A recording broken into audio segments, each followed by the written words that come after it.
Good afternoon and a very warm welcome to the House & House webinar. I'm Simon Baker, Managing Director of House & House Group, entitled Rack Roulette, Betting on the Northern Emirates. Today's webinar focuses on the Northern Emirate of Ras Al Khaimah. Today, I'm joined by two extremely experienced brokers in the UAE market, both sales team managers here in the Off-Plant and Investments Division at House & House, Rennie and Jana. Please, could you introduce yourself, guys? Hello, I'm Jana. I come from the heart of Europe, from Czech Republic. I'm the Associate Director in House & House Real Estate, and I'm very excited to talk about investment opportunities in Ras Al Khaimah today with us. Hi, I'm Rennie Senga. I've been in real estate now for 15 years, 5 years here in Dubai, and now really excited to embark on this next chapter being Ras Al Khaimah. Brilliant. Thank you very much, guys. Now, before we kick off, I want to say a huge thank you to everyone who's joining us after we unfortunately had to reschedule last week. After experiencing an unprecedented 3 years of annual rainfall in just 12 hours, the UAE has managed to get back to normal in pretty much a week, which is absolutely amazing testament to the emergency services all pulling together in a time when it really, really matters. So I think it's absolutely incredible testament to the leadership of this country. So thank you for joining us. So jumping straight in, Ras Al Khaimah. A quick introduction. Today, we're going to be talking to you about Ras Al Khaimah, about where it is, what it's all about. Most interestingly, probably for most of you joining, is the upcoming Wynn Casino and how much of an effect that should have on the Emirate itself, but also on the property market. And then we're going to be diving into the big developers who've come to move into Ras Al Khaimah and the specific developments themselves. We're going to follow that up with a Q&A session.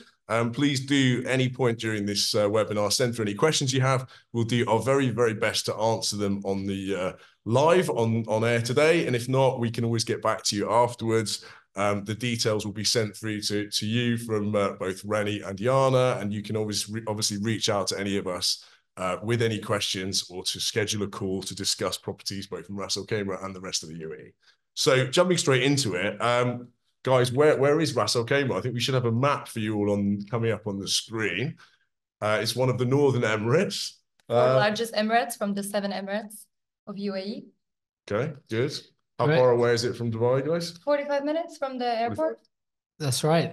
So very popular for a lot of UAE residents, or Dubai residents probably more so, as it's quite short drive over, and some exceptional hotels, really well priced, which kind of lures a lot of people in who are maybe a little bit more price conscious. And yeah, probably I say Dubai is probably a favorite getaway. I say weekend stay. Sure. Certainly, it's been very, very popular, hasn't it, in the last decade for staycays in terms of, and as a place, obviously, there's lots of natural beauty there in the mountains. You've got the mountains and the coastline. The highest point of UAE. Exactly. Jebel Jay, yeah. And there's quite an exciting the longest zip line in the world. Has anyone tried that? I can't say I'm not really a sucker for adrenaline. This probably is about my peak. So during the webinar, so yeah, no, not for me. It's 3 kilometers long. Apparently, it goes 140 kilometers, 150 kilometers, which is 100 miles an hour. So it goes quite fast. So yeah, I'm not sure. Maybe it's one for the bucket list that we need to try out. We'll come back onto all the, some different bits about Ras Al Khaimah and about business in Ras Al Khaimah, those things shortly. But I guess the main thing on everyone's lips is the Wynn Casino, which was announced, I should say, sorry, in April 2022. What does that mean for Marjan Island in particular? I think it's a game changer. Excuse the pun. It's probably going to be, apologies in advance, probably be a lot of terrible puns, which is definitely not on purpose. But I think it's a game changer for the region. Having a casino in the Middle East, What that brings in terms of tourism is a really exciting opportunity. And I think that's what's caused us there. That's why we're here today, right? As Dubai real estate brokers, but very actively pushing some of the projects that we're going to go on to discuss in more detail, but in the Emirate of Ras Al Khaimah. This is the first casino in the GCC, so it's a really big thing, right? Absolutely. It certainly reinvigorated Marjan Island, which was obviously launched a while back. Yeah. And it certainly brought a focus to the island itself, but obviously to Ras Al Khaimah. There's three main hubs of Ras Al Khaimah, if you like, tourism and destinations and resorts that we're going to come and talk to shortly. But what are some key stats for the win? I mean, how many rooms? What's the investment? You know, what does that, you know? Actually, it's really high. It's 305 meter tall. If we compare it to, let's say, Burj Al Arab, we were saying, which is 321. It has 1,500 hotel rooms, 24 F&Bs. It's going to have all the theaters, like everything what you have in Las Vegas is going to be here. But plus here, we will have the advantage of the beach, right? Because in Las Vegas, you don't have the beach. If you want to, during the day, where you want to go, spend time by the pool, but here in Marjan Island, we can actually, during the day, enjoy the beach, and at night, enjoy the casino.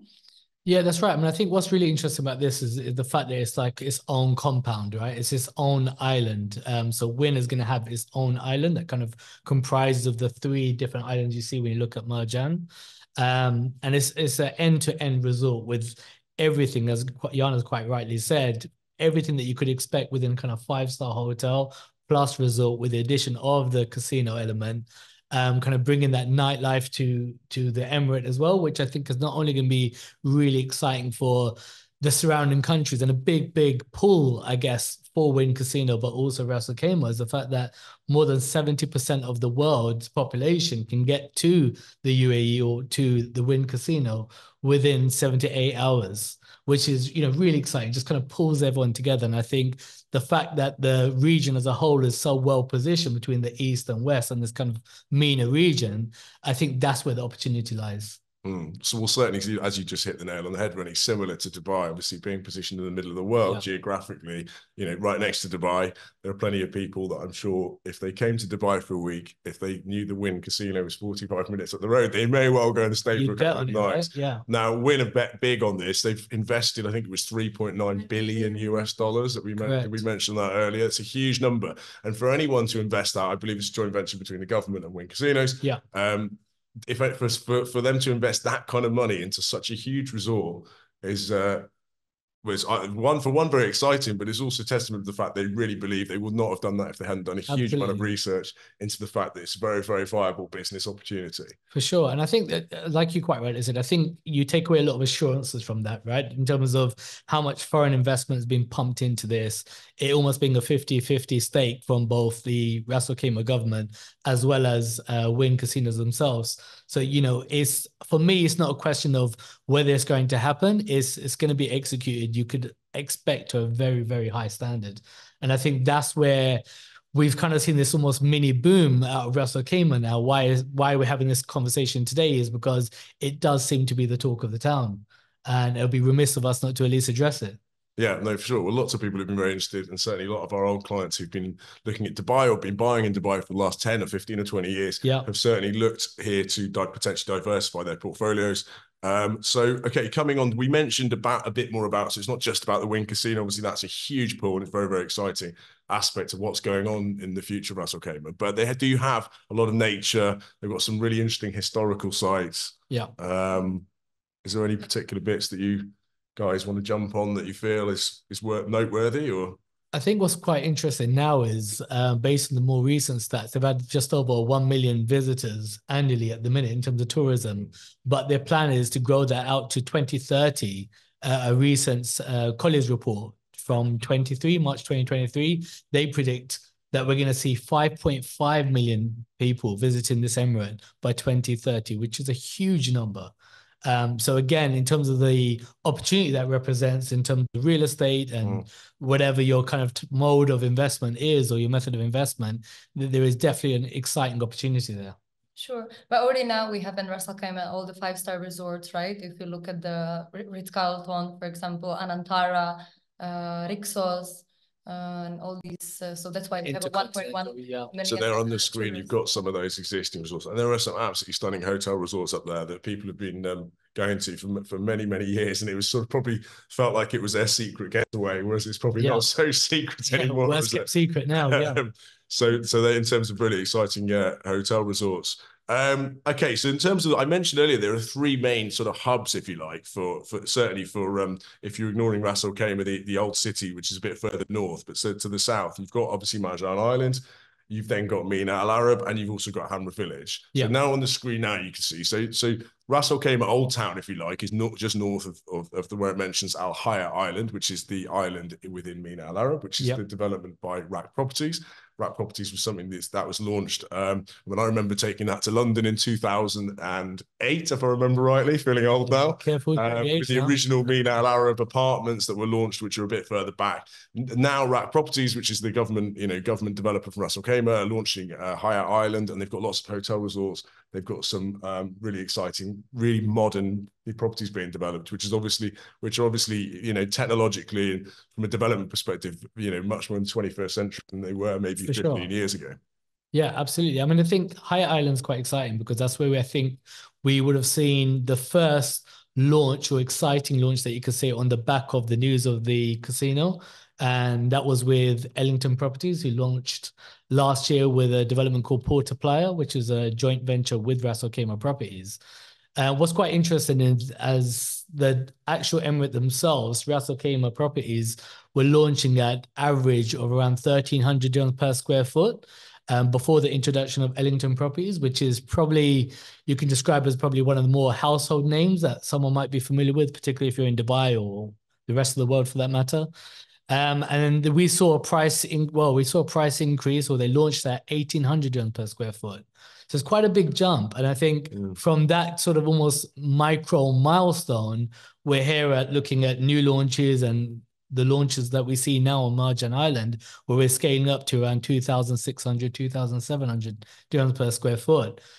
So a huge jump. And I think that is based on the different developers and the clout and the branded residences that we've now come to fruition and being launched in the last, several few months, really. Yeah. No, definitely. I mean, Ellington Properties, obviously doing this joint venture with RAK Properties is testament to the fact that they really believe in what's going on up there. Obviously, they're, being led by Robert Booth, who's, ex-CEO of EMART. They're very, very, they're a very forward-thinking company. They were the ones who started JVC when everyone else said JVC wasn't interesting. So I think the fact that Ellington have been getting involved. I think they're about to launch another project which we'll come on to shortly. Yeah. As one of the first really big developers to go and buy land up in Ras Al Khaimah. It's just testament to the fact that they really believe in what's going on. Yeah. Agreed. Before we come back onto some of those other developments, you'll see on the screen now about business in RAK. So Ras Al Khaimah isn't just about real estate and tourism. There's a lot of industry in Ras Al Khaimah. I think it's 47% of the GDP is currently industrial. Correct. Some of the companies you might recognize logos up there. RAK Ceramics being one of the biggest ceramics companies in the world. You'll probably see if you probably notice it in that logo on the back of a toilet or a bath or something in Europe, or could be anywhere around the world. Absolutely. So yeah, a lot of big brands is often known for this kind of warehouses, and also really popular amongst a lot of people who are looking for relatively affordable free zone areas, because it's actually a free zone in its own right. Yeah. So a lot of people that I know do business with here in Dubai also have a free zone within Ras Al Khaimah itself. So yeah, there's loads of different reasons why people have businesses set up there, but they're one of many. And Rennie, you were telling me about the new financial centre that's been in now. So there's a huge amount of information, but again, it's fairly forward thinking. Absolutely. So I think, again, I think a lot of the conversation now regarding the casino is, what else does that actually bring? Are we selling Ras Al Khaimah on the back of a casino and betting that, again, terrible pun, but betting that it will actually do really, really well on that basis alone? But I think the real conversation behind it is the infrastructure that means then has to come to fruition, right? You can't have this big global almost magnet here in the Middle East and then not actually connect the roads and have financial hubs and F&B and all the other kind of things that I suppose Dubai is a really big example of that, right? Where we've seen it kind of been born out of the desert, and we've seen it, how it can come almost full circle. And I think those who have been fortunate enough to see Dubai develop, you can now see what the potential lies in Ras Al Khaimah. And I think, again, that's where the opportunity lies. True, and I think there needs to be a lot of strings to that bow, doesn't there? You can't, can't be a one-trick pony, or whatever the expression goes. Okay, I mean, moving on to big developers. So the big developers who've moved in, we've touched already on Ellington Properties. Are there any other developers that you guys would like to tell us about? Aldar, which is the governmental biggest developer in Abu Dhabi. Abu Dhabi is the capital of the UAE. Many people mistaken it with Dubai. It's Abu Dhabi. So in Marjan Island, they have branded residences. It's Nikki Beach. And then their own brand, which is Ras Al Khaimah. What I like about the location, that it's at the beginning of the Marjan Island, where Marjan Island consists of 4 coral islands. They each have a name. I don't know if you guys knew. It's a Treasure, Breeze, View, and Dream Island, where the Wing Casino is the Dream Island. So Nikki Beach is at the beginning. What I like, I always like when there's a hospitality brand connected with the residences, which Nikki Beach is on the market for 25 years. It's a very famous brand for beach clubs and hospitality brand. So they have a collaboration with Aldar, where there's 3 towers. One of them is fully furnished. Then the other ones, it's option. It's all on the beach. I like that it's already in between the Rixos and between the Hilton. So it means that there won't be construction from each side. That's a plus, and also the connectivity is better, as it's on the beginning of the Marjan Island. And they have a starting price for the 1 bedroom was 2 million dirhams, which I think is a very good starting price for a branded residences on the beach. Amazing. And there's some stunning pictures coming up on the screen of Nikki Beach, and obviously renders of what it's going to look like. I mean, but when you've got clients calling you about this, guys, are they all investors? Are they all end users? I guess there maybe is a mix. I'm starting to see when you see partners like that, you kind of maybe think, I'm going to stay there myself for a bit. The benefit, I suppose, and this would be maybe you could trace it back to being off plan in its entirety. But I think the benefit you have when you're buying off plan is you can almost decide later what you want to do with it, right? You could, I mean, if it looks stunning as an investment, you may later on, upon handover, think, you know what, I'll keep this as a holiday home. And you know what a great destination to have as a holiday home as it is. And we'll come onto the market gap that I think is there for such kind of properties in the market. But I think what's really interesting about Nikki Beach and some of these branded residences is, again, the testament to the project, or to the area, to Ras Al Khaimah itself, with so many brands coming about. I mean, we talked about Ras Al Khaimah and Nikki Beach, but you've also got Mandarin Oriental, which are going to have residences soon on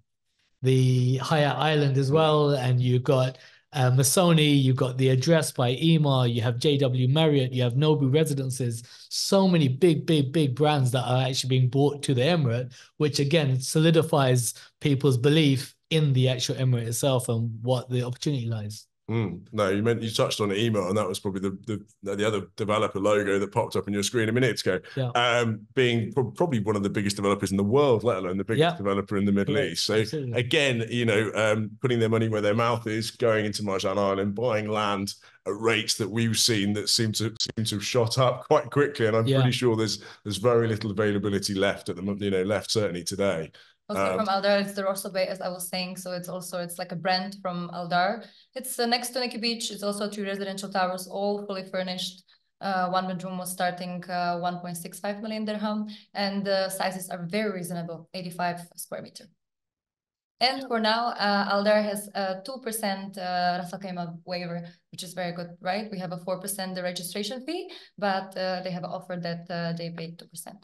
That's a good point, actually, because what we've seen, especially for the investors or people who perhaps a little bit more familiar with investing in Dubai, we see some of the slightly heavier payment plans, which we've almost come accustomed to now in Dubai. But what's quite exciting about Ras Al Khaimah is majority of the payment plans are circa 50-50 or up to maybe 70-30 with Ema's Address. So certainly a kind of a lower payment during construction phase where you can maybe mortgage the rest on completion, as well as the Ras Al Khaimah land registration fees.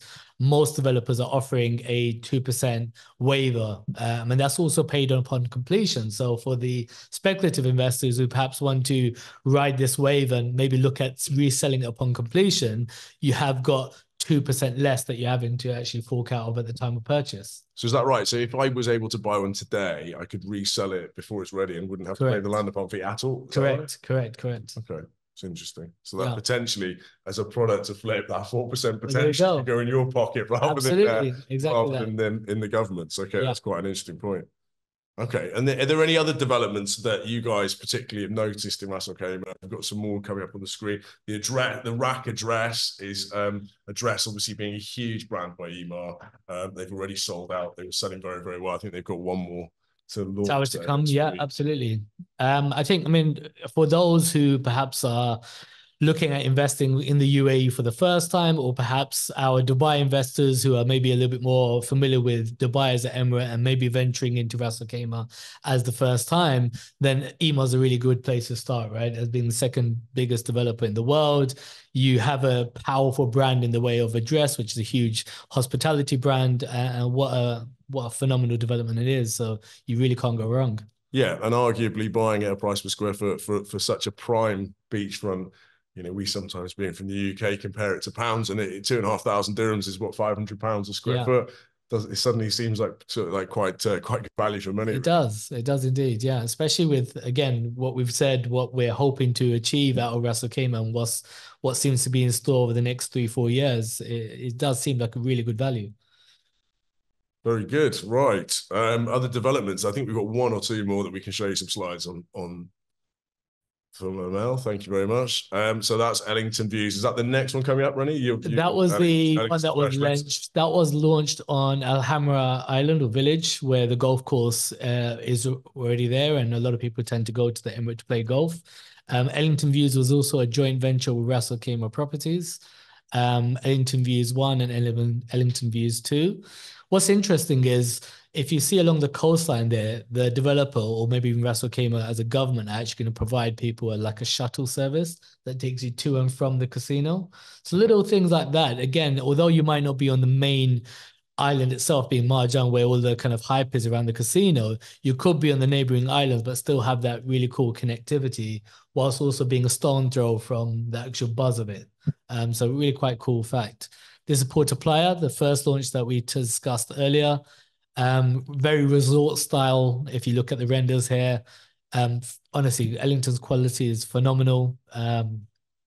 It's architecturally that looks absolutely stunning, doesn't it? I think does. Hamra Village was quite an interesting one because that you touched on a minute there, because you've got the golf course, you've got this marina with a yacht club, there's a shopping mall, obviously a small shopping mall, but you've got almost everything there already. With you know, you're not waiting for all the infrastructure to be built, are you? They've literally come in, they've got one plot of land and they're going to build a really high quality Ellington building that's obviously, as you touched on, finished as being very, very high end. Architecturally, that looks absolutely beautiful. So that's a very exciting one to follow.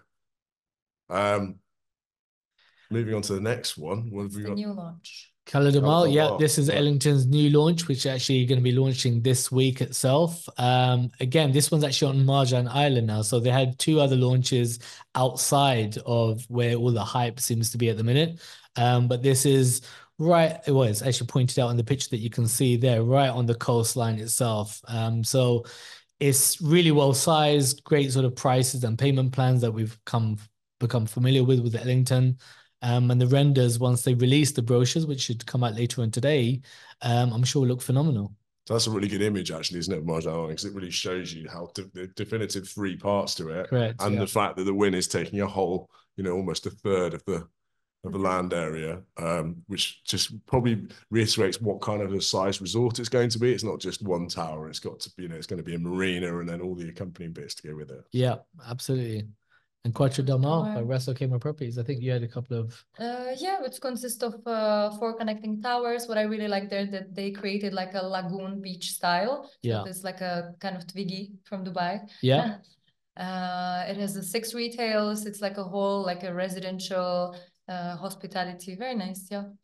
Yeah, I mean, really cool sort of renders, right? I mean, again, some of this architecture and some of these sort of properties that you see here, in terms of kind of giving you some perspective, I mean, to get something like that on the Dubai coastline would be substantially more money for the equivalent. So it does really represent some really great value if you are generally looking for waterfront property, with the big hope that we'll see a big surge in prices upon completion of Wynn Casino, and what that does in terms of like short-term rental and what can be achieved there.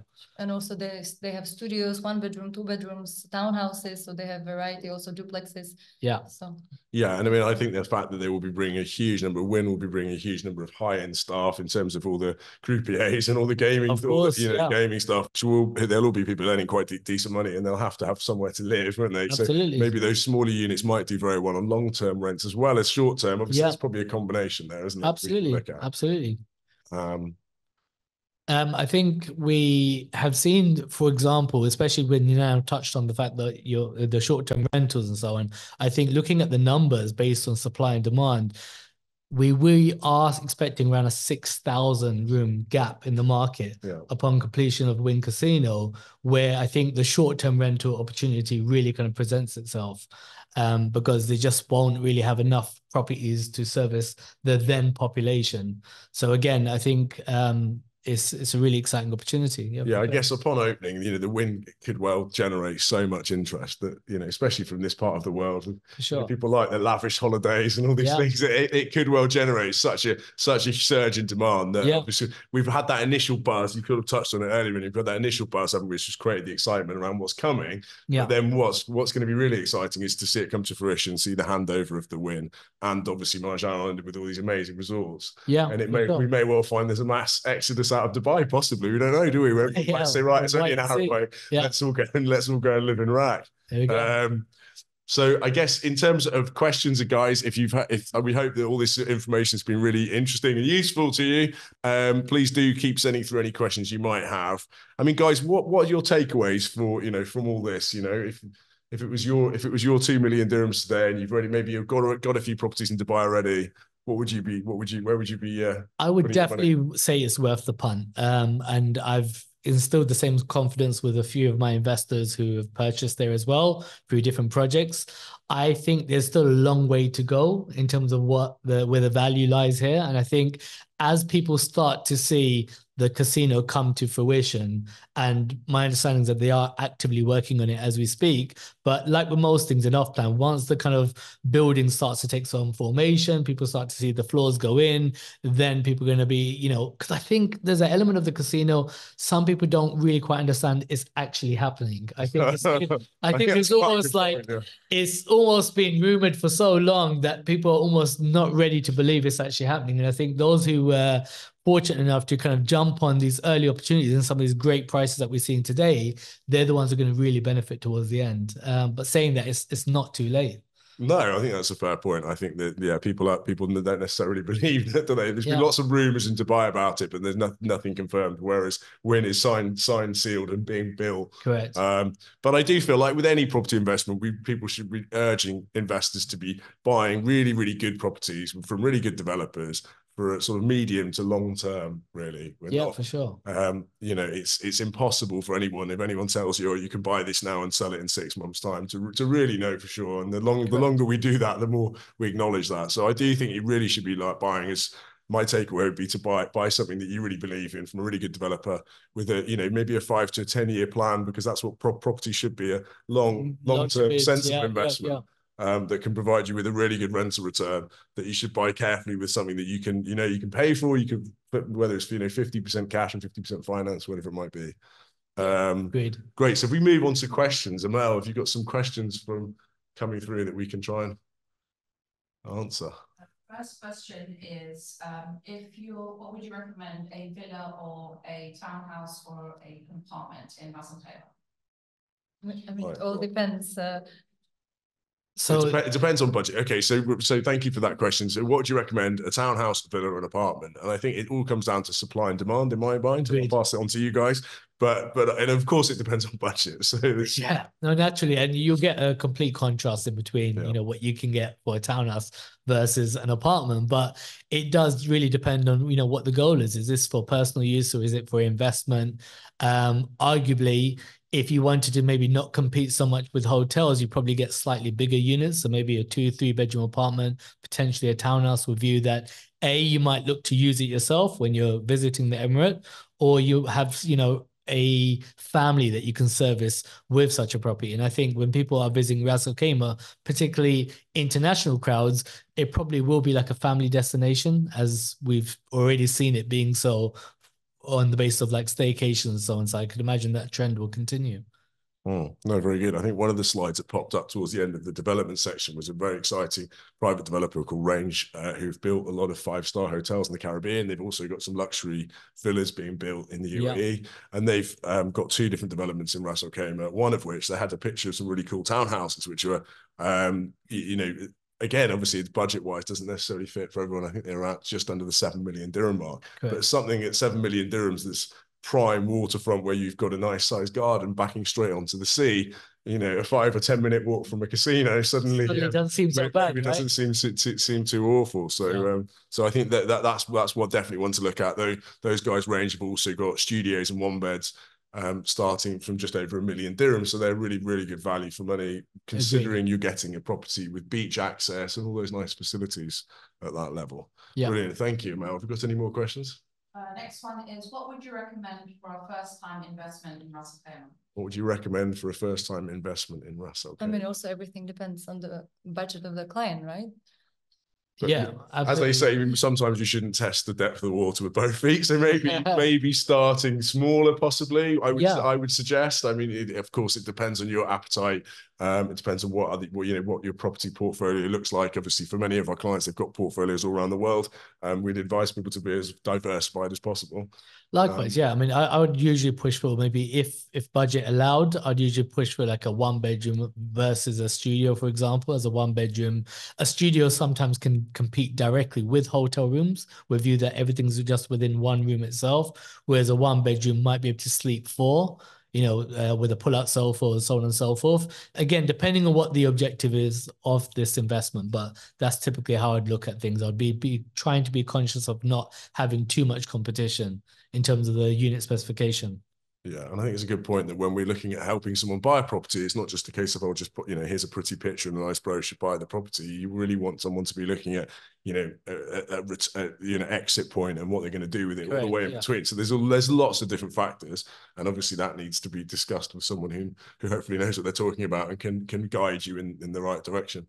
Okay, next question, please. What would you say is the main benefit of investing in RAK over other destinations? What is the main benefit of investing in RAK over other destinations? I mean, for now, the main benefit, I would say, is the first casino coming on the island, in Marjan Island, first casino in the GCC. So to use this advantage to invest from the beginning. When the price per square foot is very reasonable for the beachfront property. True. So going back to that RAK roulette, that's what a lot of that is being based on. Obviously, the win, completing, handing over, obviously in 2027, I believe. Is there an exact date? I think it's early 2027. And becoming the resort it's supposed to. And I think provided it does do all those things, then it will certainly create huge demand, not just from the UAE, but from all over the region. So, yeah, absolutely. I think the real point here is it's not to say that Dubai is no longer a good opportunity. It's just really understanding what your specific requirements are for investment, how risk adverse perhaps you are. And, there is an option for almost every person's budget and investment goals. But I think it will be remiss of us to actually just ignore the opportunity that lies here. And I think for those who have already capitalize on some of these really exciting projects, I think they'll do really well. And I think that there's a lot more of that yet to come. Yeah, no, I think there's a huge opportunity. That's being said, it doesn't, as you mentioned, it doesn't take anything away from Dubai. If you want a really surefire bet of a property that's going to generate you a really strong rental return, without maybe potentially, taking the gamble, to excuse the pun, then we might still want to look at something in Dubai. So we can certainly try and advise on that on a one-to-one basis, really. Yeah, absolutely. Mel, any more questions have we got time for? Last question is, would you recommend these properties more for a long-term or short-term let? I'd say the more long-term play, because we are We're actually trying to now make educated guesses, as with most things with off plan, based on something that's never happened before, right? I mean, again, I don't think people perhaps consider what having a casino in the Middle East actually means and how difficult that must have been to actually kind of get signed off. So it is monumental, an achievement to come to the Middle East and have a casino for the name that it is, the magnitude of which is being developed, and what the kind of roll-on effect is. So I do think it is definitely an exciting opportunity. It's not to be ignored. I mean, playing devil's advocate, guys, what would happen? I think probably a few people have asked this question, certainly to us. I don't know if the questions come on the webinar, but what would happen in Dubai if they suddenly have a casino, you know, 6 months later? Does that I don't think seriously adversely affect Ras Al Khaimah? I don't think it takes anything away. And the reason why I say that is, I mean, where there was, I know there was an article going around regarding like a mini Vegas, so to speak, right next to the Burj Al Arab and Mas Al Arab. But I mean, the prices at Mas Al Arab are probably around 25,000 dirhams per square foot, which is approximately £5,000 sterling for anyone in the UK. Now we're talking about properties that are approximately 500 dirhams price per square foot in, you know, Ras Al Khaimah. So it does represent a completely different opportunity, but whilst only being 45 minutes away. So you know, like most things, it's needs must, right? It's hard. Well, it's hard to predict the future with anything, as you mentioned, with off plan. But at the same time, we can try and make an educated guess. And there's a good chance, I would think, that the two could potentially complement each other quite nicely. It doesn't necessarily mean that you know, Dubai is Vegas and Ras Al Khaimah is the forgotten, you know, next door neighbor. But you know, time will tell, and there is a chance that there's been many, you know, things. Rumors about Dubai, haven't there, for many years when it comes to, you know, Blue Waters with Caesar's Palace, which has now obviously been rebranded to Banyan Tree, because obviously that never happened. So there is a good chance it might never happen, and they might leave it that Ras Al Khaimah is the emirate that's allowed gaming in the region, you know. Correct. I mean, and even on that merit, that will still be good for Dubai either way, right? Because majority of people will connect or go to Ras Al Khaimah via Dubai. So whether they decide to go there and stay for a long week, or, you know, maybe dabble between both, I don't think that's a negative thing for Dubai. I think it all kind of complements each other. Sure, but I believe that also the Merchant Island is also more like family island, right? In Dubai, if the casino comes to Dubai, it's not going to be that much family friendly as in Merchant Island, where you can have more activities than just in Dubai. Certainly as a resort kind of feel. I don't think there's space in Dubai anymore for certainly for a beachfront resort like the, you know, in the likes of Marjan Island, which is all dedicated to, you know, hotels and luxury apartments, and it's very much been tailor-made, hasn't it, really? Correct. Yeah, absolutely. Thank you so much. I think we've probably run out of time for any more questions, but please do send them over to us. As I mentioned earlier, we will drop an email from the marketing team with Yana and Rennie's details, so you can reach out to them directly, and obviously the rest of the house team are here to support. We really do appreciate you joining us. Thank you so much, and we look forward to speaking to you all soon. Thank you. Thank you. Bye.